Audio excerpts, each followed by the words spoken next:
After winning the British Open, Scotty Scheffler said something that really stuck with me. He admitted that winning golf tournaments doesn't truly fulfill him because the feeling is short-lived. He said, quote, "Just because you win a golf tournament or accomplish something, it doesn't make you happy. At the end of the day, there's more to life than playing golf." To me, it's just a reminder that even reaching the pinnacle of success in your field, you may not be a pro golfer like Scotty Scheffler, but you're probably successful in your own right. But that may not bring you purpose, or that may not bring you happiness.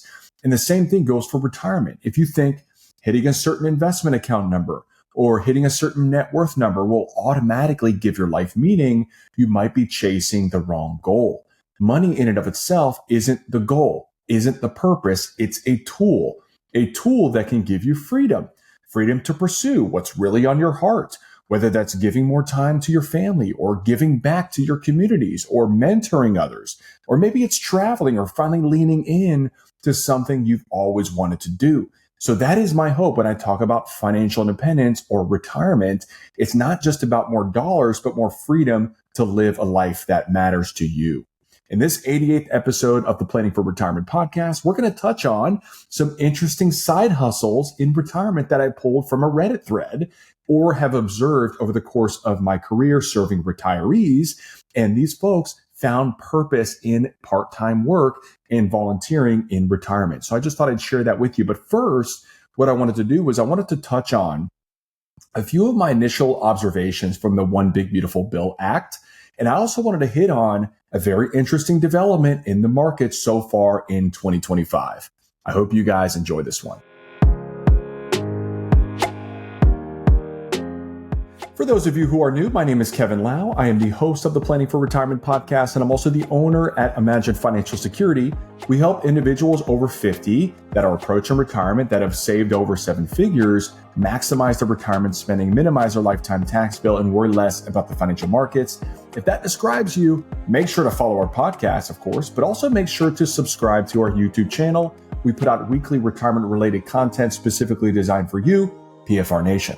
Speaking of YouTube, a couple of follow-ups from the OBBBA bill. Okay, the One Big Beautiful Bill Act. I like to call it OBBBA. We started to crunch some numbers, okay, and particularly on the YouTube. So I did a couple of case studies on the YouTube just to break down the impact from a tax standpoint, not just in the future, but also right away in 2025. And my biggest takeaway is that yes, there is some tax benefits now. Like in 2025, most of the folks that we've crunched the numbers for, they're going to save a little bit in taxes this year just because the standard deduction was increased a little bit, but especially for folks that are over 65. So if you're turning 65 this year in 2025, you're going to get a bonus deduction in the amount of $6,000 if you're single, or if you're married, or if there's 2 of you, it'll be $12,000. Okay, so absolutely, if you are 65 or older in 2025 through 2028, unfortunately that does expire at the end of 2028, but you will receive even more of a tax benefit, okay, because of that additional bonus deduction. But overall, my biggest takeaway is the biggest impact from this legislation was the extension of the current tax brackets by far. Because if you compare that to what they were going to revert back to, okay, which was the Pre-Tax Cuts and Jobs Act, which passed in 2017, became law in 2018. Those 2017 tax brackets were not as favorable as the ones that are in place today and ultimately have been made permanent with the OBBBA passing on July 4th. That is by far the biggest takeaway, okay? Our clients' tax bills, they would have gone up 2x, some of them 3x in 2026 and beyond if those tax brackets had expired. So I think overall, that is the biggest win across the board with OBBBA being made law, is the tax brackets being made permanent.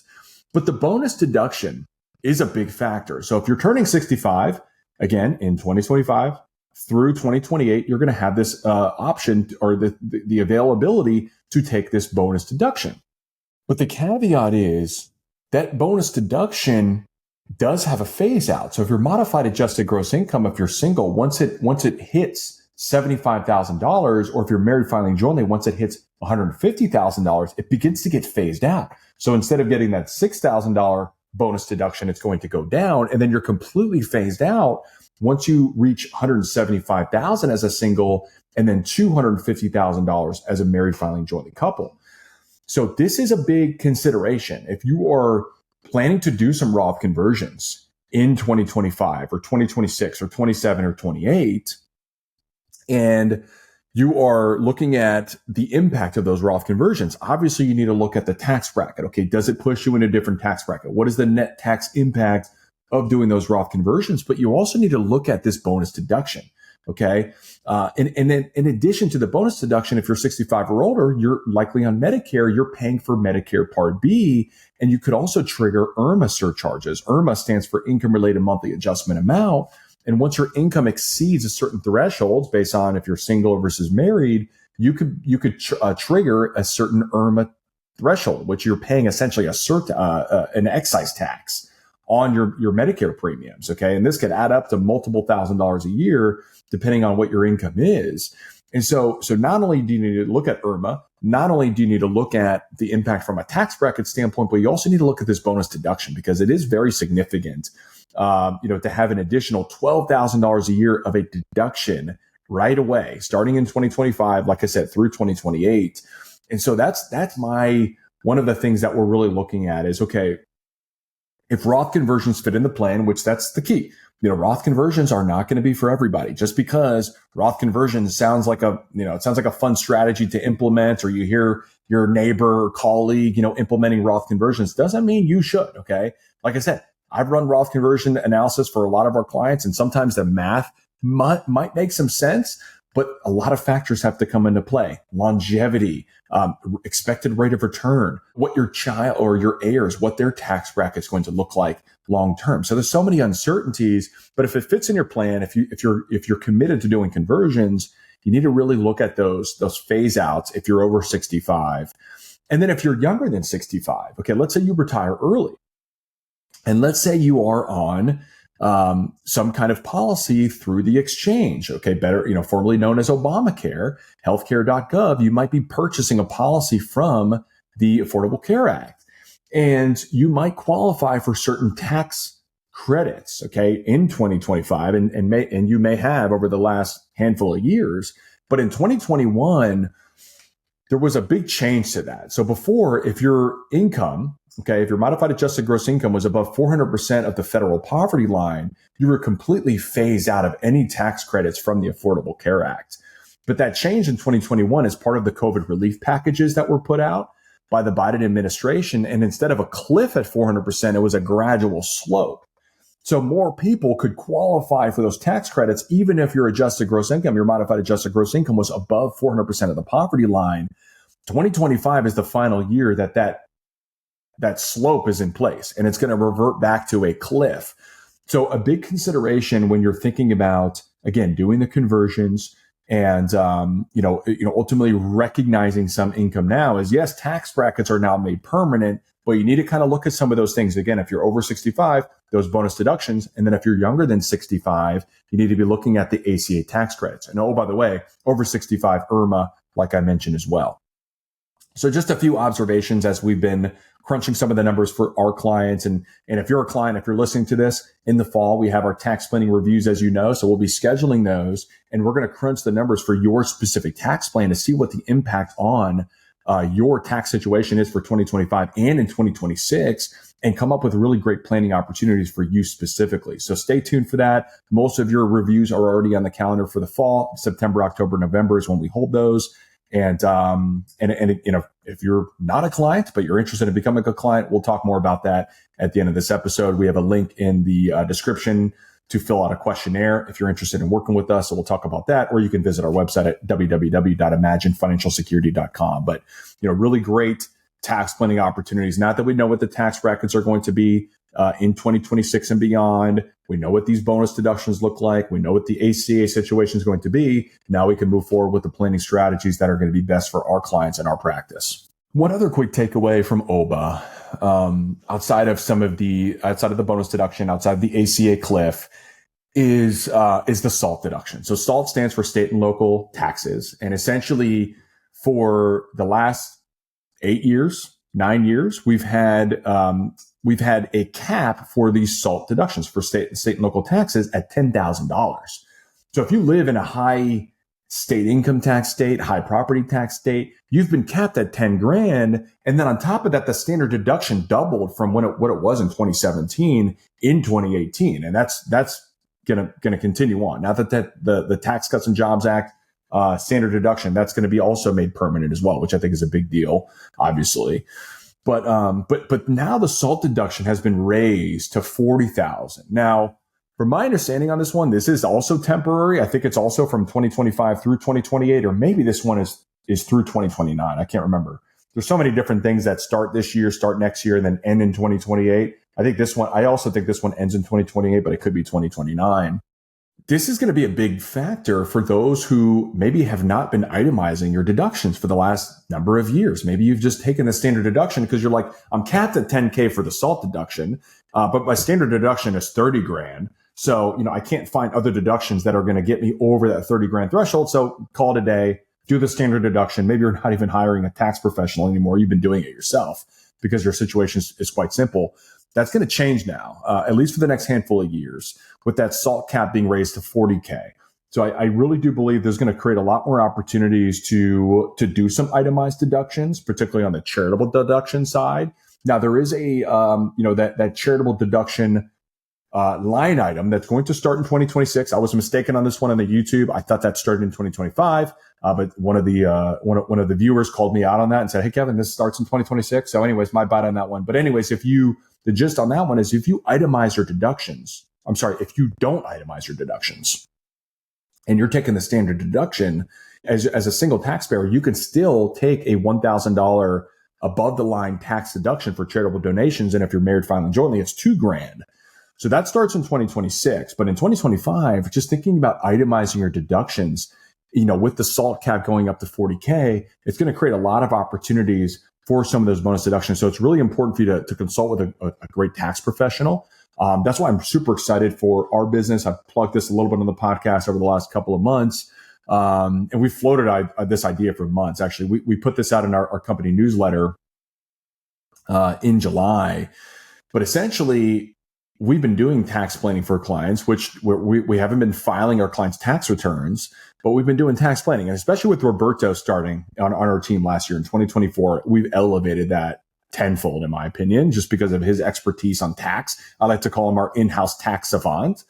But we haven't been doing tax preparation, although Roberto does tax preparation. He has been doing tax preparation over the last 5 to 6 years. And we've kind of floated this idea because we've had our clients now reaching out to us and saying, "Hey, Kevin, Roberto, can you also file my tax return? It's hard to find a great tax professional that can do my return, but also coordinate it with all the things that we're doing here from a tax planning perspective." And so our answer has always been like, "Hey, not now, but maybe in the future." It seems like we're going in that direction. Okay. We floated this out in our newsletter in July. We said, "Hey, what are your thoughts about this?" To all of our clients out there. And if you're listening and you missed that newsletter, I'm going to float this out again. We are going to be accepting our existing clients with our financial planning business. We're not going to just be doing tax prep for random, Joe Schmo off the street. If you are a client of Imagine Financial Security and you want us to also file your taxes, you're going to just send us a note and say, "Hey, we want to be considered on this one. And we're going to review your tax return and see if it's something that we have capacity to move forward with." But we've had a lot of great response from that newsletter. And we're going to be moving forward with that. I'm just telling you, Roberto, if you're listening to this, I know we've been kind of, "Hey, we might do this and it seems likely." We're moving forward with this for the 2025 tax season. So at the end of this year, we're going to be gathering all of our clients' tax returns that we don't have yet. We have most of our clients' tax returns, and we're going to start to do the planning to really start to do those the tax preparation for those clients for 2025 tax returns in the beginning of next year in 2026. But this is such a big deal because you want to make sure your financial plan, your investment strategy is coordinated with your tax plan. That's why we're doing tax planning for clients, is because we want the things that show up on their tax return, or we want the things that we're implementing on their financial plan and investment strategy to actually show up in their tax return. And, so far it's been a little clunky. We've got to coordinate with maybe they have a tax preparer who's got 2,000 other returns that they're filing. We're trying to make sure that the tax return is done right. And it's just been super clunky. And that's why our clients have been reaching out to us and say, "Hey, can we just simplify this? Can we have everything under one roof?" Roberto, he already has experience in filing taxes. Let's get him on board. But I bring all this up because you really want to make sure your tax plan is coordinated with your financial planning and your investment strategy. Okay. Because there are so many opportunities that need to be considered. And, it's very common for a tax preparer who's doing 2,000 or 1,500 or even 1,000 returns on an annual basis to get everything right for you. That's why when we review our clients' tax returns, there's oftentimes a few errors, that we find. Like, hey, you might need to actually go back to your tax preparer and get this fixed and file an amendment. But neither here nor there. My point is making sure that these things are coordinated, especially with these additional tax planning opportunities, especially with the SALT deduction going up and the higher likelihood of you, PFR Nation, itemizing your deductions. You need to make sure that's buttoned up. All right, enough about the big, beautiful bill. I want to talk about a big development that's going on in the markets. And going into 2025, if I were to tell you, hey, we've got tariffs on the chopping block here, Trump is coming in and he's going to get crazy with foreign policy. He's going to threaten tariffs and he's going to try to negotiate trade deals. If I were to tell you with all of that backdrop that international stocks were going to be dominating U.S. stocks, I guarantee you nobody would believe me. Okay. I wouldn't believe me. Truthfully, if we're sitting here on January 1, I'd be like, ooh, it's going to be tough for international stocks. It's actually been the complete opposite. International is completely destroying U.S. stocks in 2025. Okay. And this isn't common. Okay. It's not one of those things. If you look back over the last 20 years, it doesn't happen often. A few times we've had emerging markets particularly because of China, like in 2017, China was the lead dog. 2020, China was the lead dog. But by far and away, U.S. stocks have outperformed international stocks by like 2 times. You could even argue maybe 3 times if you look at emerging markets over the last decade. But in 2025, look at this: European equities up 21%, Chinese equities up 13%, Japan up 10%, the rest of the emerging markets up 9%. U.S. stocks as a whole up just over 1% this year. So I bring this up for a couple of reasons. Number one, this is why diversification is so important. And this is why, trying not to outsmart the markets is so key, because over the last handful of years, U.S. has been the lead dog. Over the last 10 years, the U.S. has been the lead dog. And it's very easy to kind of look at the past performance and say, you know what?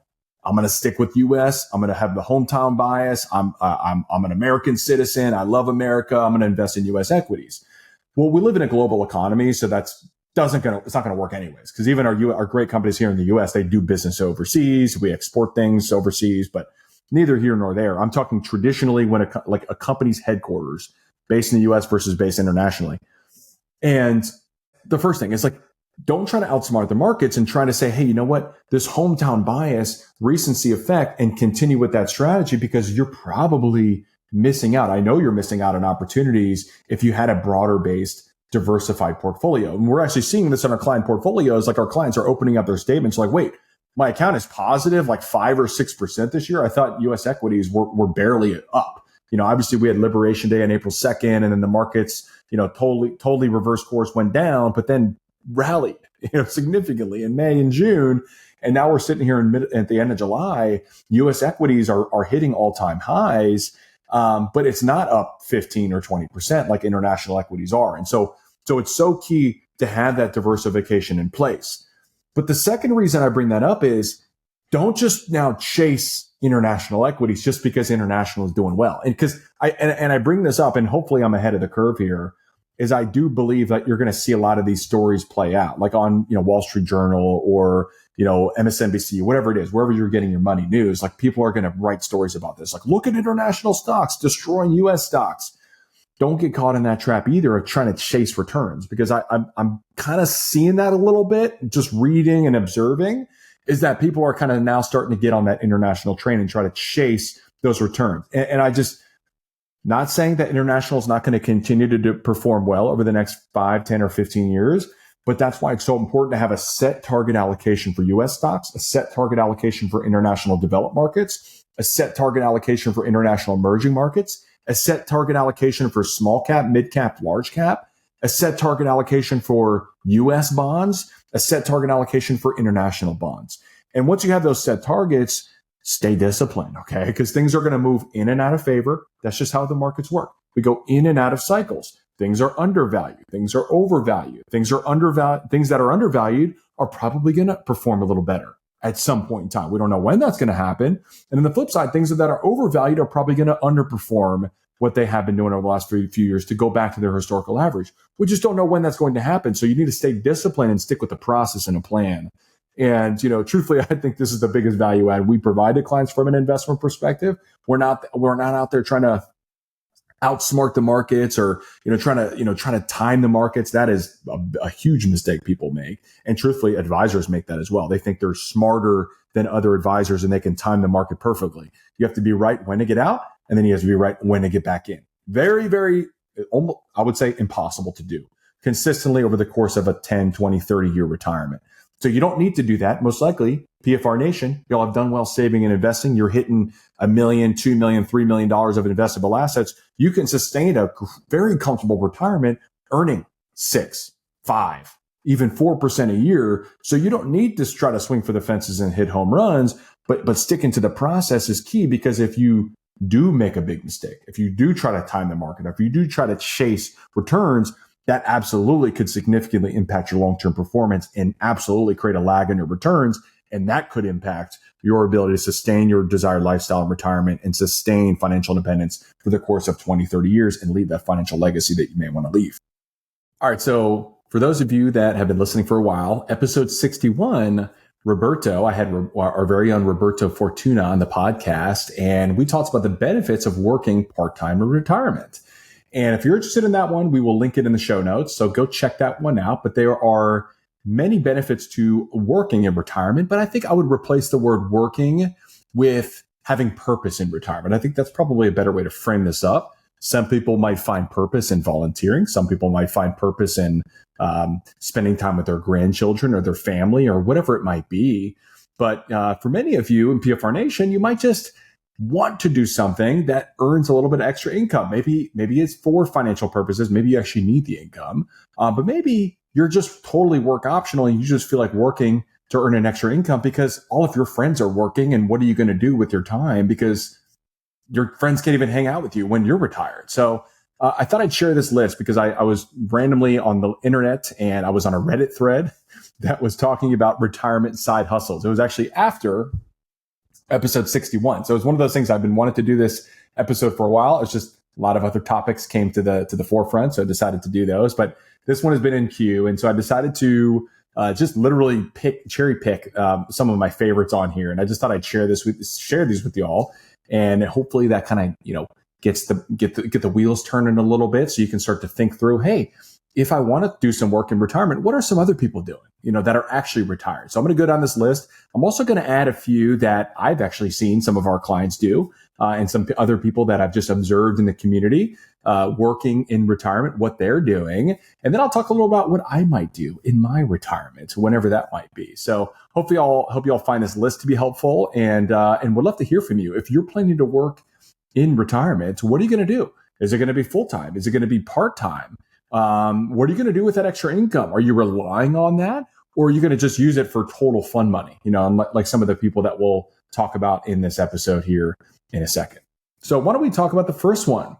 So I'm going to go ahead and read this one verbatim. So it says, I'm turning 73. I retired at 64. About 5 years ago, I was bored, so I got a job as an on-call traffic flagger. So I'm able to come and go as I please.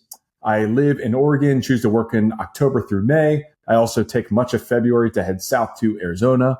We travel with our RV and spend most of the summer at our cabin in Northern California. Since the first of the year, I made an extra $30,000, and I can see doing this into my 80s if I continue to stay healthy. I don't depend on this extra income, but it has been funding a nice trip to Europe every year. I love this. I mean, number one, it's getting them busy, like he mentioned or she mentioned at the beginning of the post. He or she got bored. And after 5 years of being fully retired, not saying this is going to happen to all of you, but for some, it might happen at some point in time. Sometimes it might happen after 5 years. Sometimes it can happen after 1 year or 5 months. So it kind of depends how antsy you are. I actually had a client that I served many years ago. He was the CEO of a hospital. He retired, did a big cruise with his wife for, I think it was 6 months straight. And after that, they were still doing some travel, but he kind of got sucked back in and ended up becoming an interim CEO until another hospital or that particular hospital found his replacement. So he went back to work basically full time, after about 6 months of being retired. So, I think, boredom does play a factor. And so whether or not you need the income or not, in this particular case, they don't need the income, but they're using that income to do, it seems like, some of their bucket list travel, which is pretty cool. All right. So this one says, I'm a bartender, as is my wife. We do banquet events, so it's just part-time. Between the two of us, we made about $50,000 last year. So far, we've bought an Airstream travel trailer, re-roofed our house, and went to Europe for a month on the monies we've made. Plus, we get perks like alpine ski passes, use of a pool, and interaction with some great youth. That sounds pretty fun to me. I mean, listen, bartending, obviously that's going to require a different schedule, so if you're a night owl or if you like kind of that evening, avocation, this could be for you. I mean, I'm not saying this is for everybody, but, I think if you enjoy being around people, this could give you a lot of energy, I think, in retirement. And obviously they're making a nice little side hustle there to purchase an Airstream, re-roof their house, and then travel to Europe. This one says pet sitting. I actually have a client that does pet sitting. And this person says, I work for a lady and only accept gigs when I want. And I can ride my bike to most of them. Super fun retirement job. I think this is great. I mean, I can see my wife doing this, truthfully, when we're retired, just pet sitting. And, it's so easy to advertise your services. Literally, if you have a Facebook page in your neighborhood, or maybe it's next door, you can literally just look for people that are posting about needing a pet sitter. You respond to that post, say, hey, I'm available. Here's my cell phone number, and have that conversation. So I think that could be a really fun side hustle if you're into dogs, into cats, potentially, or whatever animals they're looking for you to house sit for. This one says, I started a small business making skincare products a year before retiring to get a feel for the market. To my surprise, people that are not my family like my stuff. So I spend my time formulating and selling at small markets. I've made a few returning customers at my yoga studio. It's not a huge moneymaker, but I enjoy doing it.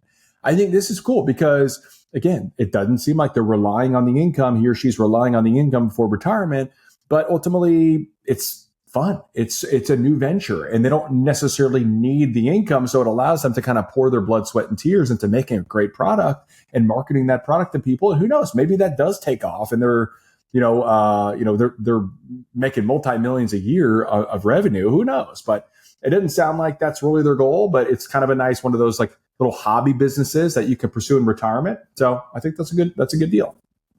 This one says, I retired at 58 last December. I went on an epic journey for 4 months from the west coast of Canada through the Baja and back in my motorhome. When I got back, I realized I needed something productive to do, so I started delivering parcels for Amazon 2 days a week. The shifts are 10 hours, and some days I'll put on 9 miles of walking. Wow. It's like I'm getting paid to get in shape. It's a slog, but I like it. Listen, why not, right? I mean, listen, if at the end of the day, it sounds like they kind of got their big travel bug out of their system pretty early, and they were looking for something to do to be productive. And I think this is a big reason why people work in retirement, not because they have to, but just because they want to. I think we got to have this feeling, this need to feel productive, to feel like we're valued. And sometimes working part-time or even full-time in retirement can provide that sense of value. And this person mentioned they're also getting in shape doing it. So that's pretty cool. This one says, I was a substitute teacher and I make $200 a day to play with little kids. If you're into that, if you love kids, maybe you don't have grandkids of your own yet. Maybe you're waiting on your son or daughter to have your first grandchild, but maybe until then you'd love to get involved and play with kids. So maybe it's substitute teacher, maybe it's volunteering at your church in the daycare, whatever it might be. I think this is a very, very popular side hustle in retirement. This one says, I have 2 side hustles that have started. I'm a substitute coach at our CrossFit box. They pay me about $25 a class, and I have a free membership, which is basically $300 a month. And I also work for a local environmental nonprofit collecting and processing water samples around Mobile Bay. Don't know where that is. That's 12 to 16 hours over 2 days a week, $10 an hour plus mileage. So doesn't seem like they're making a lot of money, but they mentioned at the end, it gets them out of the house, keeps them busy. And obviously, with the gym membership, teaching the class, I'm sure keeps them active and in shape as well, which is so critical at all stages of life, but certainly in retirement. It's so difficult to get in shape the older we get. I'm finding this truthfully in my late 30s. I'm like, it's harder to get in shape than what it was in my teens or my early 20s and even my early 30s. I'm noticing that. And so, when you hit 60, 65, you better be physically active. Okay. You better have a process to be physically active. And if it takes getting a side hustle, working at a gym, teaching classes, whatever that might be, so be it. I think this is a really cool idea. This one says, retired teacher here, and I work part-time for a couple of days a week with students who are receiving homebound services to help them with their online classes. Summers, winters, spring break. I can get a substitute teacher when needed. Fun little job that helps pay for some vacations. There we go. I think this is a perfect example of someone using their skill sets from when they were working, in this case, a teacher, and using those skill sets in retirement, but doing it at their pace, doing it on their schedule. And again, not needing the income, but wanting to do it because they enjoy it, keeps them active, and probably gives them a little side hustle as well in terms of cash flow. This one said, I retired a year ago after a lifetime of hustling, and in the lead up to the big day, I had a lot of ideas for part-time money making. But once I retired, I found not thinking about earning money, and I'm fortunate to have what I need financially. I found my focus shifted, and I now have time to help my grown kids, my older relatives with things. I volunteer once in a while, and I'm learning to draw and paint, and I'm playing the piano. I take life slow. It's a new outlook, one that I would not have found, or one that I would have found hard to imagine when I was working, and I love it. I do enjoy hearing about your side hustles, though, from my seat on the sidelines. So here's an example of someone who has found purpose outside of work. They're helping their family members. They're helping their grown children. They're staying active. They're learning new hobbies. And again, it doesn't have to just be work, but I think the purpose of this podcast and me bringing this up is finding purpose in retirement is so critical. And I think this is a big thing a lot of folks miss as they're planning for retirement. They're just thinking about the financial aspects. When should I take Social Security? What bucket should I draw down first? How do I minimize my lifetime taxes? How do I navigate the investment process? How do I maximize my financial legacy and keep that out of the IRS pockets? All of those are valid. I mean, those are legitimate concerns. And that's obviously, I wouldn't have a job if they weren't concerns. But ultimately, you also need to think through, what is going to give you purpose? What is going to give you meaning in retirement? And then I think going back to what I mentioned earlier, how do you not only how do you not only get your financial house in order, but also your health in order as well? Physical health, mental health. And sometimes working part-time or even full-time could provide that sense of community, the sense of purpose. And that helps with that mental health aspect. This one said, this one's interesting. Retired this year at 49. Good for them. Started a one-man photography LLC, taking real estate photos and working for an online news media company shooting high school sports graduations and local events. I picked my schedule and love it. I was in construction management and engineering, and I do not miss it, not one bit. So here's someone that went a completely different direction. I'm sure photography was probably a hobby, during his working career, but now that he's retired, he's pursuing a passion project, and I think that's pretty cool. I think that's a great definition of retirement, is having the financial peace of mind and being able to pursue a business venture that you may not have had the guts to do when you were maybe raising families, or maybe when you were still in that accumulation phase, because you needed the paycheck to pay your mortgage. You needed the paycheck to stock away money in your 401k. You needed the paycheck to pay for, education, college education, et cetera. And so when you're retired, when you're financially independent, you can pursue those potential business opportunities without the risk financially of like, hey, you need to make ends meet. I'm a little jealous of that, to be honest with you. This one says, I retired at 53. I work in a tasting room for a boutique winery as on-call staff. That sounds fun. Sign me up for that one. I just let them know my availability via their scheduling app and end up making a nice stack of spending money. Granted, I live in wine country, and this isn't an option in a lot of places, but this is a common side gig for a lot of retired corporate folks here. So seems like they're out in wine country, probably somewhere in California, and they hit the jackpot with the side hustle. So good for them. That sounds like a great one. Here's a fun one. And one of my favorite stores to go, Home Depot, my second home, if you will, is this one says, I joined the Home Depot as a part-timer. It's the one place of employment that actually values people with gray hair and wisdom. I don't disagree with that. I love talking to folks at Home Depot. I would love it. However, if you're going to pursue this, make sure you know a little bit about home improvement projects, okay? Because I expect when I walk into Home Depot, I'm no expert here, but I do like to do my DIY projects at home.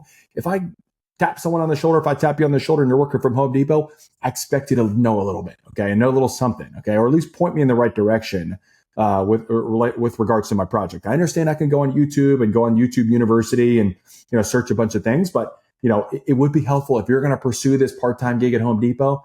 Hopefully, you're at least a little bit handy. All right, so that's it for the Reddit thread. I'll post the Reddit thread because there's a bunch on there. I just, like I said, I cherry picked a few of the ones that I really enjoyed, but there's a bunch on there. Go check those out. But a few things that I put in, from my experience, right? So I was at a birthday party for one of my son's classmates, and we were at an indoor playground, just chatting a little bit. And the mom's father, so the grandfather of the birthday boy, or the birthday girl, I should say, met him. He was retired, and now he actually does real estate investing. So he was interested in real estate when he was working. He was involved in real estate, but now he's actually full-time kind of doing investment real estate. So he's buying properties, he's rehabbing the properties, he's even managing the properties himself because he just enjoys it. He's handy, he likes doing the actual work. He's really good with finances, knows how to find deals, and has the connections to find the deals. And obviously, he has the money to acquire them because he's financially independent and he has that flexibility to do so. So I think that's a cool one. I'd love to be in that position, when I'm in retirement, financially independent, to do some real estate investment. I love real estate as an investment as part of the overall portfolio. Another guy I just came across at my golf club, he works at the club. He's retired. I talked to him. He's retired, but he works in the pro shop a few days a week. And you better believe he gets to play free golf. So that's my cup of tea right there. Anytime you get free golf as a perk. This is why I worked at 3 different country clubs growing up. International Country Club in high school, Forest Lake Golf Club, freshman, sophomore year of college, and then junior, senior year, Woodmont Country Club in Columbia, South Carolina. So loved working at the golf clubs because you're outside, you're talking to the members, but then you get to play free golf, which is a huge perk. My dad, how about my dad? Worked for the same company when he was full-time. He worked at the same company part-time for about 10 years in retirement before he fully retired, literally this year. So it was flexible for him. He was able to work remotely. He was able to kind of pick and choose the projects for the most part in terms of what he worked on. So, it just allowed him to stay a little bit connected to the people that he worked with for many, many years. So that was great for him. And like I said, he did that for 10 years before he fully retired, almost 10 years. It was probably 9 years. How about our very own Roberto Fortuna, the youngest retiree in America? He is obviously working in our firm, our financial planning firm, and also does tax preparation work. So there you go. If you like personal finances, you can pursue and get your CFP, Certified Financial Planner, or maybe if you love taxes, get your enrolled agent, get your CPA designation, and do some personal financial work for folks. I mean, I think that would be a great idea, especially I know a lot of you are passionate about personal finance that are listening to this podcast. I think this is going to be a great one for many of you out there in PFR Nation. So in summary, listen, I'm not saying retire and go work another job, but if you're like me, you might find you've got a little bit of time in retirement and there's only so much golf you can play, believe it or not. There's only so many trips you can take and leisurely activities to enjoy. I think obviously get it out of your system. If you're like, hey, I want to do this for as long as possible. And then at some point, maybe I pursue something, and it doesn't have to be work. It could be also volunteering. But, I feel like if you're having some fun, doing something productive, and also making a little bit of extra cash on the side, I don't think that can hurt. And so hopefully this list gives you a few ideas as you think about retirement, as you're planning for retirement, about how you might spend your time in retirement in this next chapter. And remember, it's not about working for money. Sure, you might earn a little extra side hustle, a little extra cash to do those big bucket list trips, or maybe some home repairs that you otherwise wouldn't spend money on. I know a lot of you in PFR Nation are very frugal with your spending.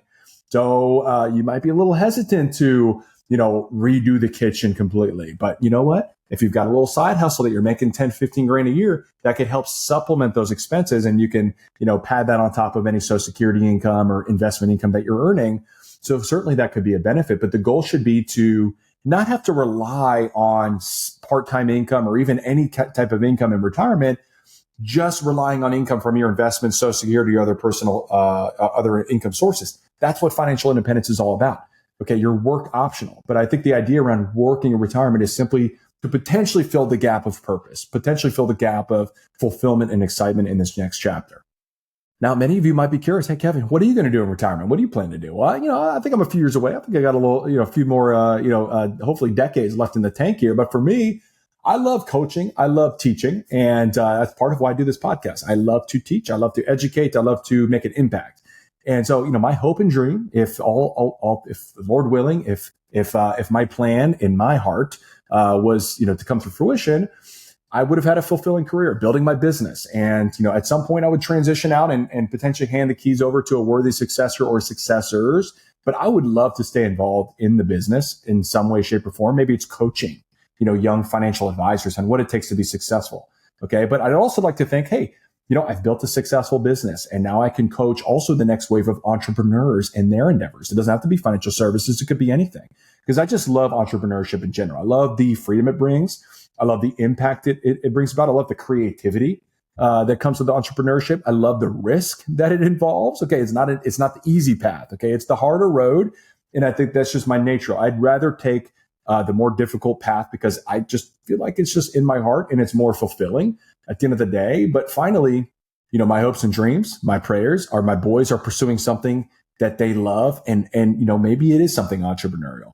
And you know what, whatever that is, if it's entrepreneurial or something else, I'd love to have, if they would have me, I'd love to get involved in helping them build their careers, build their businesses in some way, shape, or form. So, but outside of that, of course, I'd love to travel with my wife. She loves travel. So I'd like to travel with her, take some amazing golf trips. I got a whole list of bucket list golf trips that I'd love to take at some point, when my calendar's a little bit lighter. But, who knows? This is years down the road, so I've got time to plan for that. But, a couple of quick points before I wrap up here. If you are in that PFR Nation sweet spot, okay, if you're planning for retirement, you're getting close to retirement, of course, follow the podcast, but make sure to check out the YouTube channel as well. If you're not subscribed yet, you need to be. And also drop some comments on the YouTube channel and let me know if there's some topic ideas that you want there. Obviously, the podcast, I post the video content on YouTube as well as on Spotify, but for most of the part is audible. Most of the content is audible.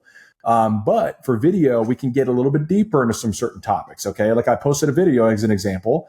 Here are some of the most popular videos that we've had on YouTube. I posted a video about IRMA, income related monthly adjustment amount, and whether or not, you might trigger IRMA in 2 years. So that's been one of the most popular videos. And I had someone comment on that video, said, "Hey, Kevin, can you do the same thing with the ACA tax credit?" So I literally, the following week, I did the ACA tax credits video. So it's a great way to interact with me one-on-one and kind of get interactive with our content, and then request some video ideas on the YouTube. That really helps me because, at the end of the day, I'm coming up with the ideas on a weekly basis. And, I've got a whole laundry list of ideas that I want to pursue. But certainly if you have ideas, would love to hear them from you. You can obviously comment on the videos, comment on even the Spotify podcast, or you could just email me, kevin@imaginefinancialsecurity.com.